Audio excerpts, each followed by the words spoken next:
Okay, looks like we're recording. Hi friends, sorry for the late cancellation. The weather I thought it would get better, and it's not, and it's supposed to continue coming down. Delightful. Anyway, hopefully you all got the message, or there's someone sitting in a room right now. Well, not right now, it's 12:34, but someone sitting in that room at 1 waiting for me. I'm not coming. Sorry. So I thought I would just really kind of quickly run through some of the stuff I would talk about today in class, but since we're not in class, I'll do it via video, teaching from the comfort of my living room. Nice. Technology. Yay. Okay, big things I got a list. Hopefully Indy went well. Hopefully you're still enjoying it, most of you. In terms of what's coming up, you right now are working on your running record and your student interview. So hopefully the student interview should be pretty close to done. I think you have maybe another week of leeway there. So try to get that done and ready to go. That would be really great. And on the running record, remember you're not MSV analyzing this, you are just giving them a running record. And if you need texts, let me know, and I can get you something perhaps based on what their grade level is.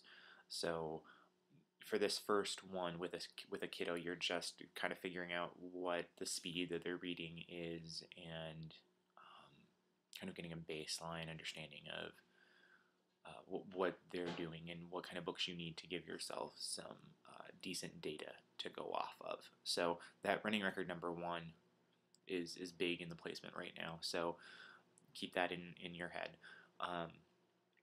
So yeah, running record number 1. Oh, writing sample. Next week, make sure you get a writing sample. This isn't something that they have to write for you in front of you, just something, preferably something that they've done on their own that you can use to analyze at the end of the semester. We're going to get 2 of them. So this is the first of 2 writing samples that you want to get from your kiddo. So don't forget that as well. We have a phonics assessment coming up for them. I showed that to you on course at the beginning of the semester. Take another look at it, because that's coming up as well for assessment in the classroom. Get familiar with how it's administered, how it's scored, the components of it. You really want to have an understanding of how that works in the classroom. So take another look at that. Let me think. Let me switch over really fast to the what's due. For next class, for next week, I need several things from you. I need your literacy environment assessment. So this includes the map, the filled out forms, the memo to go with it, and pictures if you have them, all in a file folder labeled with your name and environmental assessment on the little tabby tab. So that's number 1, the literacy environmental assessment piece. Form, map, pictures if you have them, and the memo that goes along with it. Also, the running record. Once again, the running record piece, I'm going to have a folder on OnCourse to upload the audio from that running record. And then the memo to go along with that. Like, what are you seeing in terms of, you didn't do MSV analysis on it, but what are you seeing in terms of how the book went for the kiddo? And I'm sure you're seeing some kind of miscue codes coming up. So in your memo, you can talk about that as well. Once again, in a folder, separate folder, labeled with your name and running record number 1. There's a little bit of flexibility on that.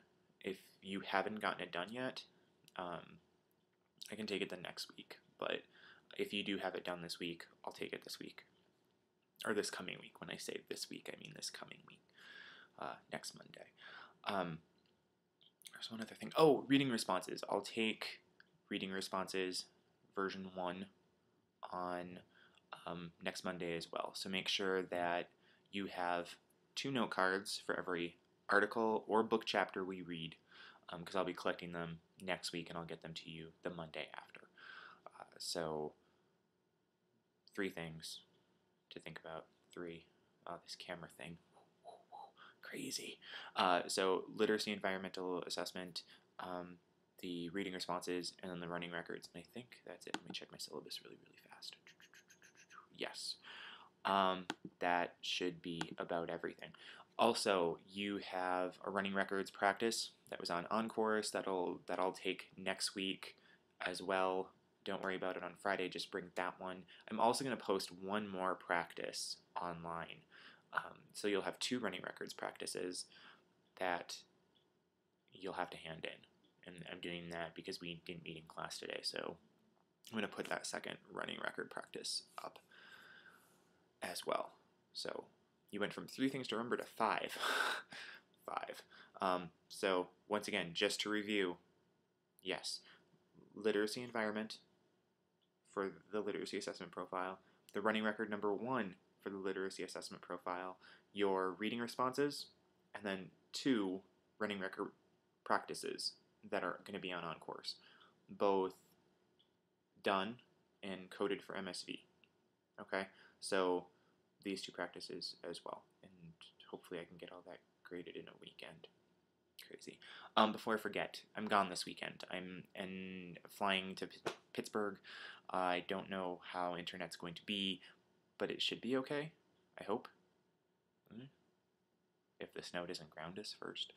But if you email me this weekend and I don't get back to you quickly, that's probably why.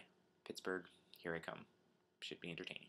Okay, on to other big things. That was a lot of announcement stuff. Let me grab these. I had a chance to look over all of your running records things, and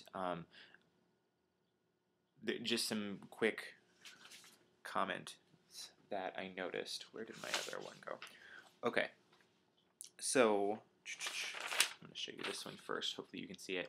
This is, I believe this is line 6. Yes, fat keeps them warm. Fur and fat keep polar bears warm. And the way it was read on the audio was fur keeps them warm, fur and fat kept, and then I go back and self-correct, fur and fat keep polar bears warm.